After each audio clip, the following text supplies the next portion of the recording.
فقہ حنفی میں یہ لکھا ہوا ہے کہ اگر کوئی شخص کتا اٹھا کے نماز پڑھے تو اس کی نماز بالکل درست ہے، لیکن اگر کوئی شخص اپنے چھوٹے بچے کو اٹھا کے نماز پڑھے تو اس کی نماز باطل ہو جائے گی۔ اب فقہ حنفی پر اتنا بڑا جھوٹ، اتنا بڑا بلیم کہ جناب انہوں نے اپنی فقہ میں لکھا ہوا ہے کہ کتا اٹھا کے نماز پڑھیں گے تو نماز ہو جائے گی، بچہ اٹھا کے نماز نہ پڑھیں۔ یہ فقہ حنفی میں جھوٹ بولتے ہیں، اور یہاں تک کہ لکھا ہے کہ ان کو حدیثوں سے دشمنی ہے، کیونکہ نبی علیہ السلام نے بچہ اٹھا کے نماز پڑھی تھی۔ انہوں نے فقہ میں لکھا ہے کہ بچہ اٹھا کے نماز نہیں پڑھیں، کتا اٹھا کے نماز پڑھے، پھر آگے ہنستا ہے، مذاق اڑاتا ہے۔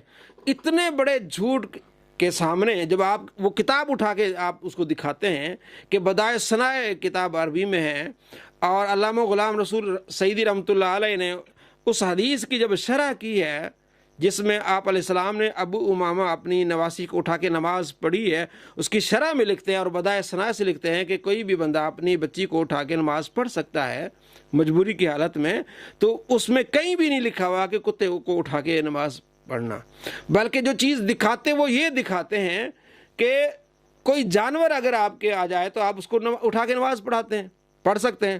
تو اب کم سے کم رجوع تو کرنا ہوگا نا، توبہ تو کرنی ہوگی۔ آپ پچھلے دنوں ایک ویڈیو وائرل ہوئی، ایک امام صاحب نماز پڑھا رہے ہیں اور بلی آئی، شاید آپ نے دیکھی ہوگی۔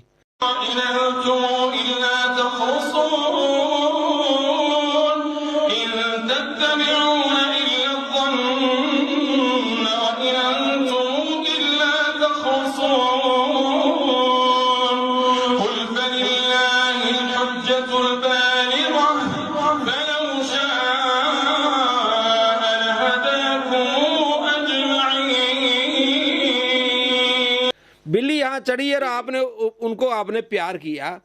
اب آپ کیا، ظاہر فقہا جو ہیں وہ فیوچر کے بھی مسائل بھی بیان کرتے ہیں، تو انہوں نے یہ لکھا ہے کہ اگر جانور نماز میں، اگر کوئی بندہ جانور اٹھا کے نماز پڑھے گا تو اس کی نماز ہو جائے گی۔ یہ فقہا نے لکھا ہے۔ اس حدیث ہے کہ نبی علیہ السلام نے اپنی بچی کو اٹھایا، کہ اگر یہ امام ابن حجر اسقلانی نے بھی لکھا ہے، اہل حدیث نے بھی لکھا ہے، اس پر میری ویڈیو ہے۔ اب یہ اتنا جھوٹ بولتے ہیں کہ جناب یہ کہتے ہیں کہ کتا اٹھا کے نماز پڑھیں گے تو نماز ہو جائے گی، بچہ اٹھا کے نماز پڑھیں گے تو نماز نہیں ہوگی۔ اب آپ بتائیں، اگر بالفرض کسی عالم نے، اچھا آگے کہتا ہے، آگے مذاق اڑاتا ہے، ایک تو جھوٹ آگے مذاق اڑاتا ہے، کہتا ہے کہ وہ کہتے ہیں کہ کتے کا اگر منہ بندھا ہوا ہو پھر نماز ہو جائے گی، اگر منہ کھلا ہے تو نماز نہیں ہوگی، اس پر مذاق اڑاتا ہے۔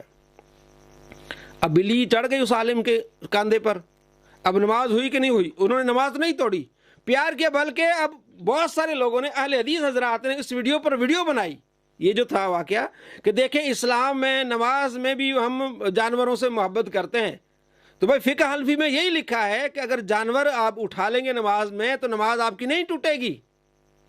اگر بالفرض کسی فقہ کی کتاب میں اگر یہ لکھا ہو کہ جناب اگر کتے کا منہ بندھا ہوا تو وہ اگر اوپر جس طرح بلی چڑھی ہے اس طرح کتا بھی چڑھ سکتا ہے تو اس سے نماز ہو جائے گی۔ کیوں؟ اس لیے کہ کتے کی جو لعاب ہے وہ ناپاک ہے۔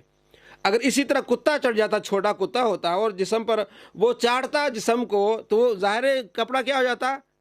ناپاک ہو جاتا، تو پھر آپ کی وہاں سے نماز ٹوٹ جاتی۔ ہاں چونکہ بلی تھی، اس نے اس طرح اس کا عمل نہیں ہے، تو اس لیے یہ نماز کیا ہوتی ہے؟ درست ہو جاتی ہے۔ تو یہ مسائل ہیں جن پر اس کو توبہ کرنی چاہیے اور رجوع کرنا چاہیے۔